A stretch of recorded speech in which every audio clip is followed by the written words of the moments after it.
Jacksonville City Council member Rory Diamond is calling for JEA to hold off on approving $13 million in contracts with vendors until the Office of General Counsel can take a closer look.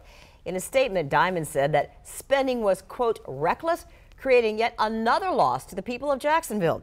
Those contracts could be approved as soon as this week. Diamond asked for the JEA Awards Committee to wait until the committee he's leading can look over the documents. We've asked JEA for a response to Councilman Diamond's letter. They tell us they are working to review that letter and Diamond's request, but did not offer any further comment.